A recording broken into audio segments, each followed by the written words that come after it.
Cody Starr. I'm here today with Mr. Dan Johnson. We're trying something a little bit different this year, rolling into 2017. Do a little video piece here, but I'm really excited about it. So it's a cool idea. I like it. Yeah. So I'm thankful to be the guinea pig. I know. Let's see if the wheels fall off of this thing or not. But yeah. So first of all, last time I saw you, you had, you know, the typical Dan Johnson you see in all your pictures of flowing blonde the hair all the way down to my chest. Yeah, I've been thinking about it for a while, and a couple of guys that I know, they've always said, man, just try it. You'll love it so much. And it was Christmas time, and I went back to my family's place in Kentucky, and I didn't know this, but they'd gotten the whole family, because I hadn't been back for like 2 years, and they got the whole family together. So when I walked in, like all my uncles and cousins and everybody's all there, and every guy in my family had his head shaved, every single one. So I felt like the odd man out. I was like, screw it, I'm doing it. Yeah, so like day after Christmas, I was just like, it's time to go. So I donated it to Wigs for Kids, and they make you measure it, and it was 18 inches long. So I mean, I had hair down to here, but like I wish I'd done it years ago now. You had a new single come out called Troubadour's Prayer. It has a really awesome story about it, so I want you to tell us about that. Yeah, Troubadour's Prayer. Troubadour's Prayer was the last song off the last project that we worked on. I wanted to make sure that I got it out before this new project came out. Okay. And the story behind Troubadour's Prayer is that I sing the song with Walt Wilkins on the album and in the single. And the way that came about was I got invited to the Red River Texas Songwriters Festival several years ago. Kelly McQuee sent me some information on it. Drew Kennedy goes up there, Susan Gibson, Walt Wilkins. It just happened last week, right? Yeah, they do it every year, and it was just last week. And when I went up there, Walt was playing, and I was just blown away by the songwriting of these folks. And I had like played around at music, but never taken it all that seriously. And I was sitting there watching Walt Wilkins, and he was playing a song called "If It Weren't for You," and to this day, probably the prettiest song that I know. I love it. So as he's sitting there playing, it's just him and his guitar, and this whole audience is just like silent, you know, they're just totally captivated. And I thought, man, that's what I want to do with my life. Like, whatever it takes, this is what I'm going to do. So he came down off the stage after he was done, and I said, man, that was the prettiest song I ever heard. And I've made this decision that I want to be, you know, a full-time traveling troubadour, just like you. And he said, well, I mean, good luck. You know, it's a real tough thing, but it's really rewarding. So I wish you the best. So I went ahead and went full-time and started doing the deal. And so a year later on, I was playing a show in Amarillo. And it was a Thursday night show. And I thought there was going to be a bunch of people there. It was just me, you know, solo. And I started playing, and there was nobody there. There was like literally me and a sound guy and a bartender. And that was it. Dude, like awkward, uncomfortable, there's nobody there. And so I'm sitting there and I'm singing my song, and I'm thinking, dude, this is the worst decision you ever made. Like, nobody's listening, nobody cares.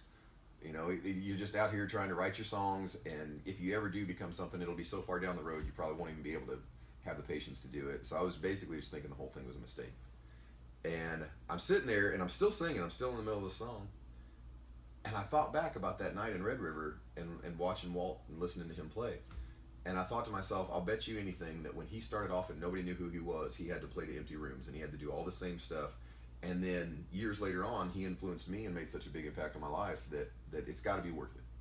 So I'm going to do this with everything I've got. So I've made up my mind, and we're still in the middle of the same song. I'm still singing the same song. All this crap's going through my head. I made up my mind that I'm gonna play for that bartender and the sound guy like there was 1,000 people there, because one of these days, if you play for him with all your heart, there'll be 1,000 people there, Dan. And so I did. And so I finished that song, man, just like with everything that I had. And I'm not joking. As soon as I did that, the door beside me opened, and the entire bar filled up. Huge crowd of people. And there was a bunch of people that knew my music, and they had gone out to like dinner and stuff to pregame or whatever, and just showed up late. And so they started singing all the songs and like requesting the ones that they liked the most and everything. I was like, God, this is like it's like where the hell were you guys 10 minutes before? Yeah, right, because I was about to quit. So I just like divine intervention almost. Yeah, and that's what I thought. I was like, dude, that was like an answer to a prayer. Right. And so that night I wrote this song called Troubadour's Prayer about what that's like, the magic of the whole thing. And so I write that song, and then about a year after that, we were in New Mexico, in Red River again. But my band's playing this time, okay? And across the street, there's some band that I don't recognize the name of. And so I'm like, all right, cool, we're going to have a full crowd because nobody's going to know who that is across the street. we packed the place. Like it was nuts. We had a blast. But when we finished, the bartender or the manager comes up and he goes, dude, there's this band next door that is just freaking killer. We've got to go listen to them. You guys just leave your stuff set up. Let's bounce. We're going to go over next door. We're going to listen to this band. And so we did. So we took off, and we got there right as they like finished like the last note of their last song. Mm. So we didn't get to listen to them. Well, come to find out, this is a long story, but come to find out, I started chatting with these guys, and put two and two together. Well, I've talked to this guy named Corby. And my girlfriend at the time, who was in the band, she's like, you should probably talk to this guy. He knows a lot of folks. He was with Ryan Bingham and the Dead Horses when they did like the Crazy Heart album and stuff. And so I start chatting with him, and she says, and he knows Walt Wilkins too. And I said, no kidding. And so Corby says, yeah, basically we're the Mystiqueros, just when Walt's not playing. And it was Jimmy Davis is all the dang marquee said was Jimmy Davis. It was Jimmy Daddy Davis and the Mystiqueros. So I was like, you're gotta be kidding me. Wow. So anyway. So he says, dude, I really liked your music. And I said, how do you know? And he said, well, because we looked across the street and your bar was packed and there weren't very many people in our bar. So we took a set break and went over and listened to yours instead. But he says, dude, I'd really like to make an album with you. And I was like, oh, yeah, right. And he goes, no, I'm serious. And so sure enough, Monday morning, he shot me this message and said, let's get down to Austin. Let's make an album. So what he ended up doing is he flew up to Amarillo, and this is where it gets cool. He flew to Amarillo, and we did our pre-production meeting, like at my kitchen table, just playing guitar and hanging out. And I played him Troubadour's Prayer, and he said, man, that's a beautiful song. Where'd that come from? So I told him the whole story about Walt Wilkins, like I just told you. And he says, dude, you know what would be super cool is if we got Walt to sing this song with you on the album. And I said, man, you get Walt Wilkins. I promised him sexual favors that I can't let him admit. I was like, you get Walt Wilkins to sing the song with me, and I will do nasty things. And so we're all sitting there laughing, and I'm not joking. His phone chimed, like with a text message, and he looked down at it, he picked it up, and he sat there, and he goes, no fucking way. And he turned it around, and it said, Walt Wilkins, how's the production meeting going? And so he texted back, he goes, dude, there's this song I want you to record.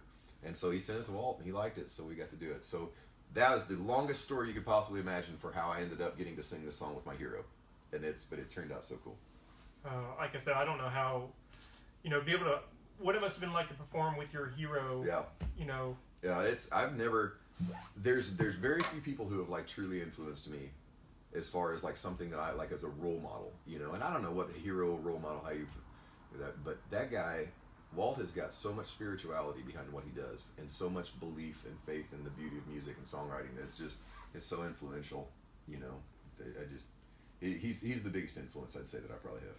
So right. So you we'll put a link to the video that you put out. Yeah, right on. A couple weeks ago. Yep, that was cool. For that, and let's hear you play it. All right, cool.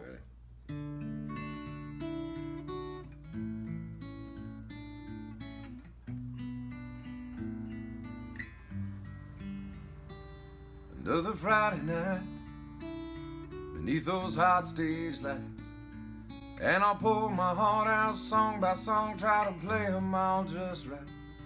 Hope I make them smile, hope I make them dance, hope they know I love them. Deep down I just hope they love me back. What's it worth? What's this all for? Do it all again, ask myself the same old questions one time more. I'm not sure what scares me more, how hard I could fall, or the chance to fly like I've never done before. I was just a kid when I started this. I picked up an old guitar and a couple of chords like my daddy did. I guess I wrote some songs that the people like, 'cause they call them out and they sing along night after night. What's it worth? What's this all for? I do it all again, ask myself the same old questions one time more. I'm not sure what scares me more, how hard I could fall, or the chance to fly like I've never done before. Lord, let the head and the fate and the years be kind to me. Let that road be gentle on these weary feet. Can I ask you for a shot to show it takes just what I got? Or am I just a fool chasing a silly dream?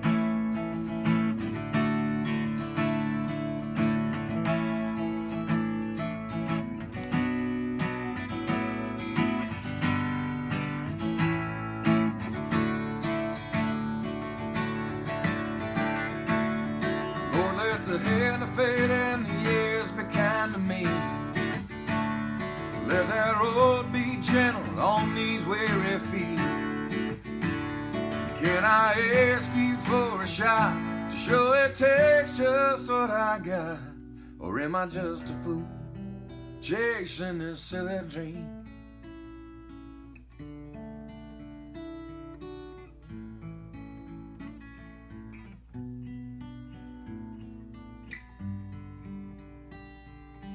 What's it worth? What's this all for? Do it all again, ask myself the same old questions one time more. I'm still not sure what scares me more, how hard I could fall, or the chance to fly like I've never done before.